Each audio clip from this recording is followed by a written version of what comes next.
आयुष्यात पहिल्यांदा मी एकविराला जाताना एवढी ट्रॅफिक बघितली आणि या ट्रॅफिकमध्ये माझ्यासोबत कोण कोण फसलेलं त्यांनी मला कमेंटमध्ये नक्की मिसिंग लिंक झाल्यापासून भरपूर लोक कन्फ्यूज होतात की लोणावळ्याला एक्झिट कसं करायचं. तर आज मी तुम्हाला सांगणार आहे लोणावळ्याला कसं एक्झिट करायचं.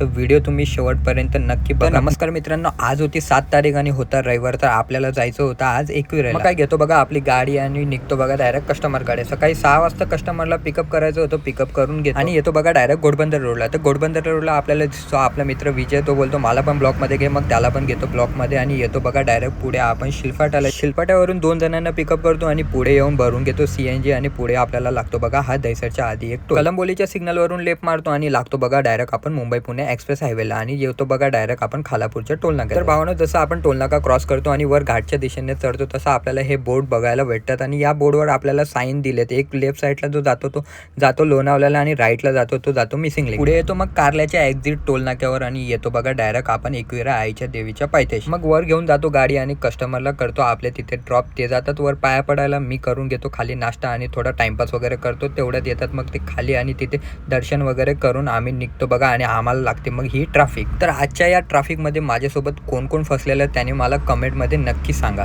ट्रॅफिकमध्ये 1-1.5 तास फसून लागलेली भूक. मग काय बाहेर येऊन जेवून घेतो आणि येतो बघा डायरेक्ट आपण खालापूरच्या टोल नाक्याला. नॉनस्टॉप कुठेच थांबत नाही. येतो बघा डायरेक्ट शिलपाट्याला 2 जणांना ड्रॉप करतो आणि येतो आपण डायरेक्ट भाईंदरला. तर आजचा ब्लॉग कसा वाटला हे नक्की सांगा आणि जाता जाता फॉलो करायला विसरू नका.